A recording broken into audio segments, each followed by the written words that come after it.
안녕하십니까? 네, 안녕하십니까? 시컴팀입니다. 왜 이러는가에 대해서 책입니다. 네. 이나모리 가조, 이나모리 가조는 비교가 굉장히 안 좋은데, 일본에서 교세라 KDDI 창업하고 일본 항공 쥐알 있지 않습니까? 쥐알. 제가는 일본의 대표적인 경영자입니다. 왜 일하는가? 단순한 직업 윤리나 기술이 아닌 인간으로서 어떻게 살아가야 하는가? 근본 질문에 대한 답을 일을 통해 work 통해 찾으려는 철학적 통찰입니다. 책의 핵심 요약을 한번 보겠습니다. work, 일이라는 게 무엇입니까? 인간을 성장시키는 도이다. 지금 파트부터는 도 선생님 톤으로 시작해 보겠습니다. 왜냐? 워낙 훌륭한 유튜브가 많은데 저희 어떤 하나의 캐릭터일 뿐이니까 단순히 생태계를 위한 수단이 아니라 인간의 영혼과 인격을 연마하는 자기라 이런 말씀이야. 매일의 업무 속에서 겸손, 근면, 성실의 덕을 쌓아야 된다는 것이야. 다시 밑줄 한번 쳐보라고. 겸손, 근면, 성실의 덕을 쌓아야 한단 말이야. 동기와 자세가 결과를 결정한다. 교세라 CEO는 한국의 정주영, 이병철 같은 창업주라 생각합니다. 거기다 이제 곱하기 한 우리 환율에 대비해서 곱해주면은 경제적 위치가 대략적으로 이제 표시될 거라고 생각합니다. 동기와 자세가 결과를 결정한다. 무엇을 하는가보다 어떤 마음으로 하는가가 중요하다고 했습니다. 순수한 동기가 있을까요? 공익, 선의로 일할 때 가장 큰 열정과 창의력이 발휘된다. 그럴까요? 그런데 말입니다. 그게 정답이라는 것입니다. 인간의 본질은 욕망에 있다. 욕구와 욕망의 차이가 뭔지 아십니까? 욕구는 아주 베이스적인 어떤 의식주를 추구하는 데 있고, 욕망은 한 단계 업그레이드된 디자이어입니다. 어떤 사람들은 이상이라고 생각하고 어떤 철학자는 철인이라고도 생각합니다. 단어의 유인이 있을지라도 욕구와 대비되는 단어라는 사실을 아시겠죠? 욕망은 발전의 원동력이 되지만 제대로 관리하지 않으면 파멸로 초래한다. 그거죠. 그게 무엇입니까? 욕망이죠. 욕망을 정진으로 승화시키는 것이 인간의 길이다. 욕망을 정진으로 승화시킨다. 고난과 실패는 필연이다. 이런 글을 썼을까요? 교세라의 아나모리 가조가 모든 시련은 마음을 단련할 기회이다. 마음가짐을 바꾸면 운명도 바뀐다. 리더는 먼저 인간력을 갖춰야 된다라고 했습니다. 인간력이 뭡니까? 나오겠죠. 진정한 리더는 도덕과 헌신, 책임의식을 바탕으로 도덕성과 헌신, 책임의식 바탕으로 조직을 이끈다고 한다. 구성원의 마음을 얻는다. 이것은 가장 큰 강력한 리더십이라고 합니다. 이 책의 핵심의 장점은 엑기스를 정리하면서 AI의 통찰을 수용했다는 겁니다. 그래서 어떤 면에서 화려하지는 않지만 통찰할 수 있는 사유의 단초를 제공할 수 있는 것이라고 나름대로 자부합니다. 이나모리는 이를 단순한 경제활동이 아닌 정신수양의 장으로 보며 이에 대한 태도는 곧 인생관과 연결시킵니다. 이는 인간의 워라밸, 일과 삶의 균형이라고 하죠. 담론과 대조적으로 삶의 목적과 일을 분리되지 않는 구조로. 삶의 목적과 일이라는 것은 삶과 불가분의 관계라고 표현합니다. 그의 메시지는 현대 사회의 성취 중심의 삶에 질문을 던지며 존재의 방식으로서의 일을 묻고 있습니다. 즉, 당신은 왜 일하는가? 왜 일하죠? 돈 때문인가? 존재의 의미를 실현하기 위함인가? 창의적인 질문을 AI에게 요청했습니다. 그랬더니 몇 가지 질문을 내더군요. 당신은 매일 아침 출근한 이유가 무엇입니까? 그 이유는 어제와 같습니까? 두 번째 질문은 당신이 하는 일은 당신을 성장시키고 있습니까? 그냥 소진시키고 있습니까? 날카로워요. AI도 무시할 수 없는 존재죠. 나옵니까? 안 나오는군요. 좋은 삶을 위해 일하는가, 좋은 평가를 위해 일하는가. 이 책을 통해 당신은 단순한 어떻게 일할 것인가를 넘어서 왜 살아가는가라는 근본 질문에 한 걸음 더 다가가게 됩니다.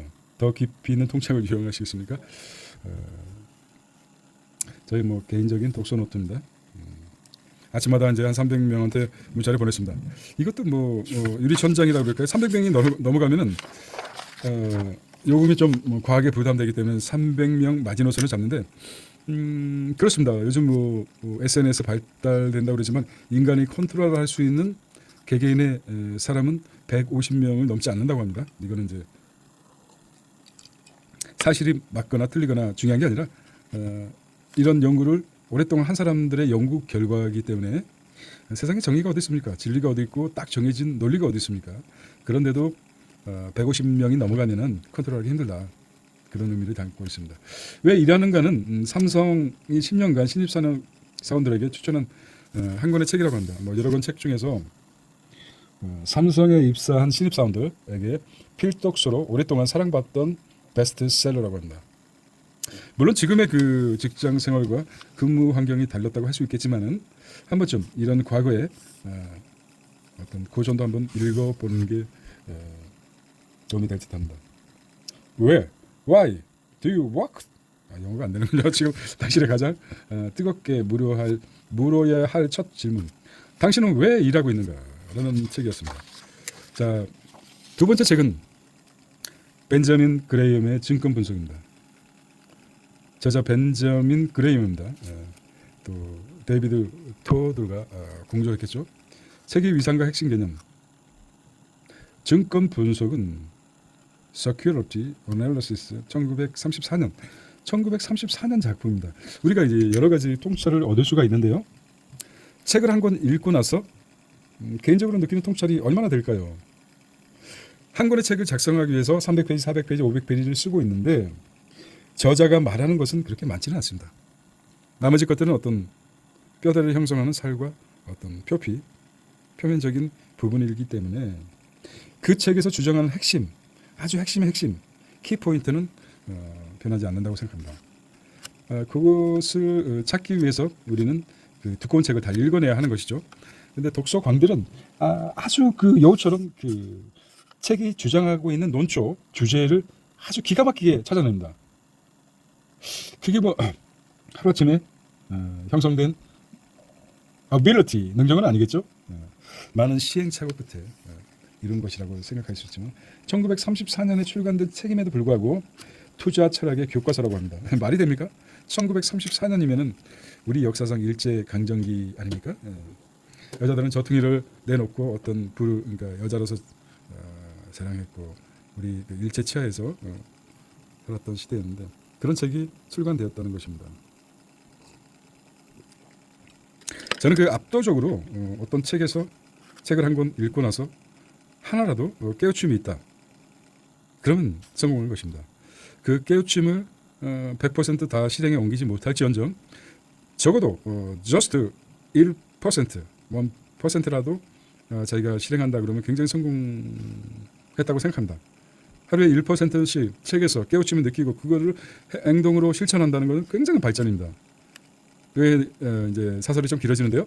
나이 들어서 사람들이 시간이 빨리 가게 느끼는 이유가 뭔지 아십니까? 군대 있을 때 굉장히 군대 3년 이런 세월이 굉장히 지루하고 오랫동안 기억하는 이유가 뭡니까? 그 단순함 속에서 인간이 그 복잡 단아하고 종합적인 그런 두뇌를 가졌는데 군대라는 아주 특수한 조직에서 아주 단순화시켰습니다. 일정한 시간에 식사를 하고 일정한 시간에 훈련을 받고 일정한 시간에 잠을 자고 또 일정한 시간에 또 일어나서 그 단순함이 각인시킨 거죠. 근데 인간 자체가 무궁무진하기 때문에 그런데 말입니다. 갑자기 그 도울 선생님이 나타났는데 그만하세요. 진실을 좀 얘기하도록 노력하세요. 알겠습니다. 핵심은 단 하나입니다. 투자는 투기와 구별되며 철저한 분석을 기초로 가치 중심의 판단을 해야 한다는 것입니다. 자, 우리가 투자라고 생각하는 것은 단순히 어떤 주식이 한정되는 게 아닙니다. 지금 그 현재 그나마 그 카톨릭이 아직도 살아있는 정치 생물처럼 아니면은 종교가 살아있는 것처럼 현대 우리에게 가장 어필할 수 있는 두 가지 이유가 있습니다. 첫째, 자기의 온몸을 던져서 신이 존재함을 증명하려고 아직까지 살아 있습니다. 리체는 신이 죽었다고 얘기했습니다. 아주 오래된 1800년대 리체가 얘기한 신은 프레드 머킬러 퀸 있지 않습니까? 퀸의 노래 보헤미아 랩소드와 연결됩니다. 이거는 새로운 각도인데요. 퀸이 그렇게 노래했습니다. 마마 I kill me 엄마 나는 내 자신을 죽였어. 프레드 머킬러는 그때는 어떤 의미로 얘기했냐면은 나는 동성 연애자야. 내가 그동안 엄마 앞에 보여줬던 어떤 남성으로서 아들로서 보여줬던 이미 끝나버려서 나는 내 스스로 죽였다는 의미겠죠. 그런 의미로 리체는 얘기했습니다. 신은 죽었다. 라는 의미가 종교 자체를 부정하는 게 아니라 과거의 자신을 죽이고 새로운 자신을 탄생시켰다는 의미로 해석하는 게 지금 정론입니다. 물론 바뀔 수가 있겠지만 그런 면에서 리체와 프레드 머킬러 퀸이라는 노래 퀸 멤버 중에 프레드 머킬러의 보헤미안 랩소드가 연결하는 첫 번째 시도라고 생각합니다. 물론 제가 그 유튜브를 시작하는 것은 어떤 의미에서 되게 말이 많지 않습니까? 내가 윤석열 전 대통령을 가장 좋아하는 게 자기도 말이 많으면서 말이 많네? 이게 그 어떤 면에서 우리 인간에게 던지는 근원적인 질문이라고 생각합니다. 왜 조물주는 조로아스터교부터 시작했지만은 왜 인간에게 귀를 2개 만들었을까요? 그리고 입을 하나 만들었을까요? 많이 들으라는 말하는 것부터 많이 들으라는 의미가 그 신체 구조상 만들어졌는데 많이 들어야 됩니다. 그런 의미로 얘기하는 거고. 진도 나가겠습니다. 너무 그 3,000% 빠지는 것 같아요. 그래서 이 책에선 벤저민 그레이엄의 증권 분석은 1934년에 쓰여짐에도 불구하고 죄송합니다. 아직까지 그 어떤 투자의 기본소가 된다는 것은 대단한 가치가 있다고 생각합니다. 핵심 요약을 간단하게 정리해 보겠습니다. 가격과 가치, 프라이스하고 밸류. 가치는 내재적이며 가격은 시장이 붙이는 일시적 숫자에 불과하다. 시장은 때때로 비합리적으로 움직이죠. 현명한 투자자는 이 틈을 이용해야 된다. 마진, 마진 오브 세이프티, 마진의 안전 마진의 개념이 무엇일까? 안전 마진. 내재 가치보다 훨씬 낮은 가격에 매수하여 리스크를 줄이고 수익 가능성을 높이는 전략이라고 말할 수 있습니다. 투자의 제일 원칙은 이게 이제 워렌 버핏에게 뼛속까지 각골 문자로 새기는 어떤 투자의 원칙의 근거가 됐던 벤저민 그레이엄의 가르침이었습니다. 투자의 제일 원칙은 원금을 잃지 마라. 제2 원칙은 제1 원칙을 잊지 마라. 라는 것입니다. 이 부분에 대해서 어떤 투자에 조금 몸담고 계시는 분은 어떤 느낌이 들었습니까? 내가 원금을 잃고 싶어서 원금을 잃습니까? 내가 제2 원칙에 도달했을 때 제1 원칙을 지키지 않기 위해서 이런 결과를 낳았다고 생각하십니까? 그건 아닐 것이란 말입니다. 저는 그 수많은 날을 이 2가지 그냥 흘려보낼 수도 있는 그 2가지 메시지를 고민의 고민 끝에 아직도 이제 뭐 저희 개인적인 내피셜이긴 하지만 워렌 버핏은 어떤 면에서 외부적으로 굉장히 포장되긴 했지만은 빠른 시기에 투자를 했다는 게 가장 근본적인 그 시간적으로 앞서가는 것이고 두 번째는 이 원칙에서 드러납니다. 어찌 보면은 우리가 어닝스 등 있지 않습니까? 분기마다 상장 폐지가 되는지 안 되는지 그게 가장 크게 나타나는 게 연마다 한 번씩 3월에 나타나는 평가, 기업 평가. 그거를 벗어났을 뿐이지 워렌 버핏도 마찬가지 자기 분석 능력도 있지만은 수많은 증권을 회사를 어떻게 다 분석할 수 있다고 생각합니다. 그래서 이 원칙과 결합됐다고 저는 생각합니다. 절대 투자의 제1 원칙은 원금을 잃지 마라. 두 번째 제2 원칙 결국은 버텨냈다는 거죠. 마이너스가 된 다음에 버텨낸 거죠. 견뎌낸 거죠. 내가 원금이 오기 전까지 절대 팔지 않겠다. 그래서 장기 투자가 된 것입니다. 근데 운 좋게 워렌 버핏은 상장 폐지될 종목을 걸러내는 기술이 있었습니다. 굉장히 노력하죠. 지금도 100세 멀지 않아 정확한 나이는 모르겠지만은 90이 넘은 나이에 최고의 그 자산을 보유했습니다. 개인적으로는 그 자서전에도 표현했지만은 워렌 버핏이 60이 넘어서 어마무시한 돈을 포브스에서 랭킹을 자리매김했듯이 그 전에는 그렇게까지 뭐 대단한 투자가는 아니었습니다. 그런데 소 결론을 내리자면은 첫째 원금을 잃지 마라. 두 번째도 원금을 잃지 마. 이 원칙을 잃지 마라는 결과적으로 웬만한 회사는 버티십시오. 그러면은 결국은 장기 투자가 모든 자기의 그 불완전한 사상이라든지 생각, 이론을 포괄할 수 있고 완성시킬 수 있는 이유가 뭐냐면은 장기 투자했던 것이란 말입니다. 그래서 요 워런 버핏의 투자 원칙을 나름대로 정리를 해봤습니다. 말이 좀 길었는데 아니 왜냐면 이게 참 어떻게 what about you? 한번 생각해 보십시오. 그래서 진도 나가겠습니다. 철저한 재무제표 분석이 중요하다. 단순한 추세 추정이 아닌 실적과 자산의 본질을 근거한 분석이 필요하다. 재무제표의 항목 하나하나에 의미를 부여하고 기업의 진짜 상태를 해석한다. 정말 이랬을까요?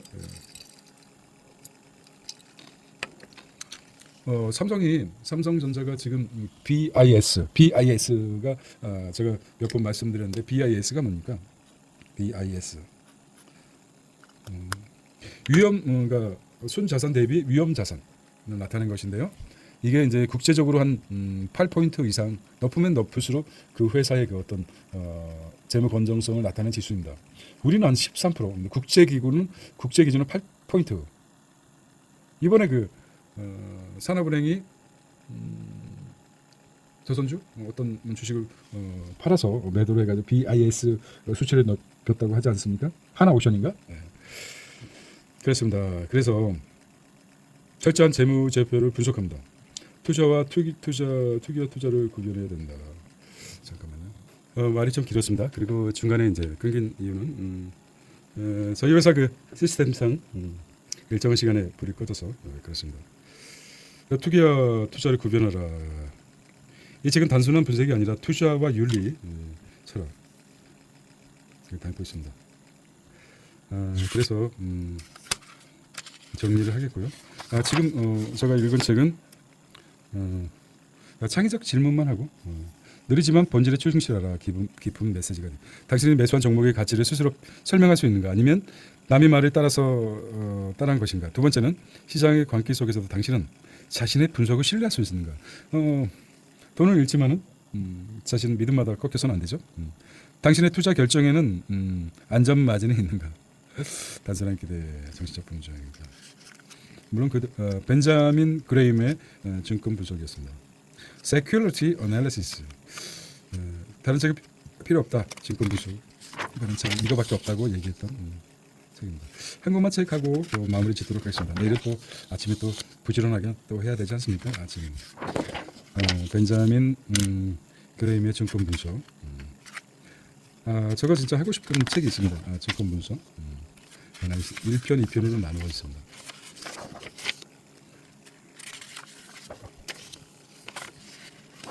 안 나왔네요. 그건 내가 뽑지 못했습니다. 워렌 버핏 통전입니다. 네. 참 어떻게 보면은 아직도 워렌 버핏은 그런 에피소드가 있지 않습니까? 투자를 잘못했다 그러면은 점심 식사는 햄버거를 좀 낮은 가격에 햄버거를 먹었답니다. 또 참 무지막지하게 또 생각하는 게 있지 않습니까? 네.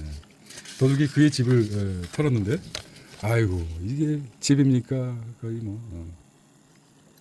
네, 결코 워렌 버핏은 행복했다고 저는 생각하지 않습니다. 왜냐? 돈은 바닷물과 같아서 벌면 벌수록 내가 최고의 주식세계에서 1위가 되겠다는 이런 욕망이 있지 않습니까? 그는 아직도 점심 식사를 햄버거하고 콜라를 마신다고 합니다.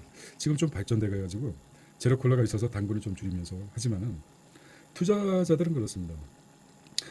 증권 투자하는 사람들한테 작전하고 어떤 비탈법적인 행위에 돈 번 사람 제외하고 자기가 투자를 임해서 돈 번 사람들은 진짜 한대로 낮에는 주식시장에서 몇 천만 원씩 날리면서 점심 때 식사할 때는 몇 천 원을 깎습니다. 내가 지금 12,000원짜리 먹어야 돼, 8,000원짜리 먹어야 돼. 똑같은 심정인 것입니다. 왜냐?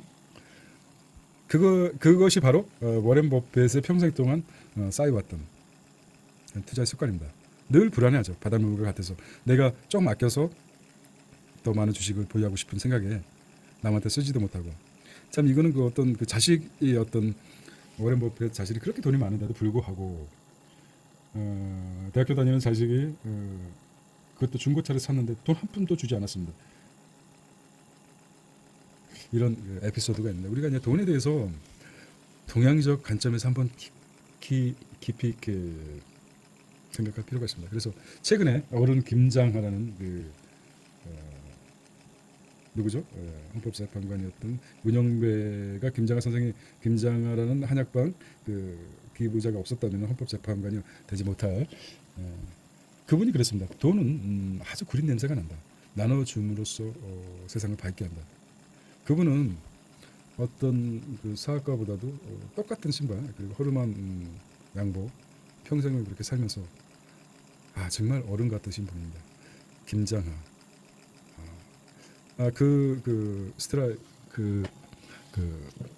스트레이트 MBC에서는 MBC 뉴스 데스 끝나고 하는 보면서 참 그 무슨 어떤 드라마 같은 그런 스토리 접했을 때 내일도 아닌데도 불구하고 정말 그 눈물이 펑펑 흘릴 뻔했습니다.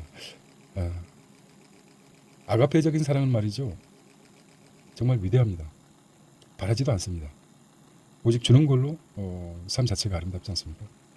김장하 그 선생이라고 하겠습니다. 김장하 선생 아직도 생존하고 계시는데 자기가 아끼면서 남들에게 장학금도 좀 베풀면서 원하지 않습니다. 내가 너한테 이 정도로 투자를 했는데 너는 나한테 뭔가 기브 앤 테이크 그게 아니었습니다. 너는 그럴 수 있어. 이 대목에서 참 가슴이 이제 막 인간으로서 감정이 극해졌는데요. 김장하 선생한테 받았던 장학금으로 성의가 됐었는데 그 장학금을 받고 어려운 시기에 장학금 받았으니까 얼마나 고맙겠습니까? 그 당시에 장학금 받는 것도 쉽지 않은데 저도 받은 적이 있습니다. 근데 그 장학금 받던 수혜자가 김장하 선생한테 찾아가서 선생님한테 받은 그 은혜에 비해서 저는 해놓은 게 하나도 없습니다. 그래서 눈물을 펑펑 너무 죄송합니다 선생님. 선생님이 검소하게 돈을 모아서 저희들한테 장학금을 주셨는데 저희는 선생님한테 드릴 게 하나도 없습니다. 이렇게 말씀드렸더니 김장하 선생이 그랬습니다. 신경 쓰지 마라. 뭘도 바라지도 않고. 그 말에 어떤 무심해 보이기도 하겠죠. 사랑이 실천한 거죠. 사랑은 그저 뿌리는 것입니다. 기브 앤 테이크. 그래서 장학금을 받고 성인이 돼서 뭔가 리워드 자기의 존재감을 나타내는데 자기는 크게 되지 못해요. 그런데 눈물을 펑펑 흘렸다는 것이 아닙니까? 제가 이제 말 표현이 좀 부족하지만은 어떤 의미인 줄 알 것입니다. 우리가 자식들을 키우고 어떤 면에서 사회에 대해서 왜 내가 너한테 이렇게까지 친절을 베푸고 내가 누리지 못하고 너한테 줬는데 너는 왜 그거를 알지 못하지? 왜 내가 너를 그렇게 사랑하고 너가 당신에 대해서 자식이건 뭐든 대상이 떠나서 너에게 그렇게 충성했는데 너는 왜 나를 기억하지 못하지? 내가 그 은혜를 베푼데 너는 은혜를 갚을 생각 그런 생각 진정한 사회봉사 이런 것들 남에게 주는 것은 그저 줌으로써 끝내야 됩니다. 오죽했으면 예수님도 나은 자들 예수님께서 나은 자들을 치료했습니다. 10명을 치료했죠. 10명을 나은 자를 한생병에 걸린 환자들을 치료했는데 9명은 치료를 받고 나서 아무 얘기 안 했습니다. 감사하는 표현도 안 했어요. 그중에 단 한 명만 예수님의 발을 휘저잡고 주님 때문에 저는 병을 고쳐서 주님께 너무 감사합니다. 오직 한 명이었습니다. 하지만 예수님께서도 마찬가지로 왜 9명들에 대해서 탓하지 않았습니다. 그것이 진정한 이타적인 사랑, 이타적인 어떤 배품 이런 것이라 생각합니다. 그렇게 마치겠습니다. 제가 이제 진짜 하고 싶은 돈의 속성인데요. 김승우 김밥 전국 사장님 김승우 돈을 그 인격체로 다루면서 그리던 책인데요. 빠른 속도로 한번 해보겠습니다. 김승호 돈의 속성은 단순히 부자가 되기 위한 집신서가 아닙니다. 돈이라는 개념의 본질 그리고 돈을 다루는 인간의 심리와 태도를 통찰하는 어쨌든 모르겠습니다. 이렇게 하고 오늘은 마무리하도록 하겠습니다. 그래도 돈은 속성을 가진다. 돈은 수입이 아니라 자산의 흐름이다. 돈은 부자 되고 싶은 습관 6가지. 돈을 대하는 태도부터 바꿔라. 소비보다 투자에 먼저 익숙해져라. 빛의 유혹을 다루니 경계해라. 통장은 목적별로 나누라. 자산을 구조하라. 숫자 감각을 키우라. 부자가 되기 전에 부자가 된 후의 삶이 다르다. 돈은 벌기 위한 가치관과 돈을 유지하고 확장하는 가치관을 구별된다는 뜻이고, 결론적으로 이제 AI 통찰과 단초에 대해서 이제 말씀드리겠습니다. 돈의 속성은 단순히 재테크가 아니라 자기 인식의 철학서로 생각했으면 좋겠다. 돈 앞에서 드러나는 인간의 욕망과 태도야말로 진짜 공부이죠. 자기 삶의 주도권을 회복하는 훈련소입니다. 창의적인 질문만 하고 마무리 짓도록 하겠습니다. 당신은 돈을 감정적으로 대하고 있는가, 전략적으로 대하고 있는가? 지금의 소비 습관은 5년 뒤 어떤 삶을 예측할 수 있는가? 당신의 통장은 좌우로 향하는 동인가, 우존으로 이어지는 족쇄인가? 라는 질문이었습니다. 자, 오늘은 8월 안견 4월 29일입니다. 맞죠? 4월 29일. 화요일이고요. 어떤 면에서 우리가 저는 경제 여러 가지 측면에서 아무런 예시 그리고 가장 요즘 연구하는 분야가 트럼프의 생각입니다. 왜 트럼프가 그런 결정을 해야 되는가? 자본 총약 원칙에서 동맥 경화처럼 인간의 동맥 우리는 동맥 경화라고 하죠. 자본주의에서 돈이 막히는 그 현상. 트럼프가 왜 그런 결정할 수밖에 없었는가? 그리고 그 현실 앞에 벗어날 수 없는 이유가 무엇인가에 대해서 노력을 분석하게 하는데 굉장히 암울합니다. 현재까지는. 하지만은 늘 문제가 제시되고 문제가 불확실성이 어느 정도 거치는 순간 인간은 무한한 가능성이 있기 때문에 경제학에서 말하는 불확실성을 해소할 수 있는 해결책도 인간이 가지고 있다는 생각을 긍정적으로 알고 있습니다. 그래서 오늘은 굉장히 많은 것을 깨우치게 하고 또 인간이 얼마나 나약한 존재인가, 갈대보다도 못한 변심의 동물인가, 사유하는 갈대인가 이런 생각을 많이 해봅니다. 한 가지 지금까지 살아 계시다면은 인류 역사상 최첨단을 걷고 있다고 생각합니다.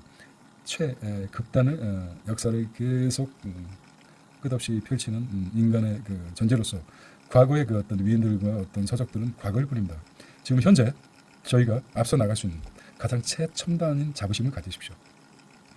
과거 사람들이 우려하는 그런 경제적인 문제, 어떤 경제 불안전성, 정치 불안전성은 우리가 반드시 해결할 수 있다는 자부심과 자존감을 가지십시오. 자신을 믿으십시오. 그 원천은 어디 있습니까? 우리는 최첨단을 살고 있다는 강한 자존감입니다. 자, 삼손이었습니다. 안녕.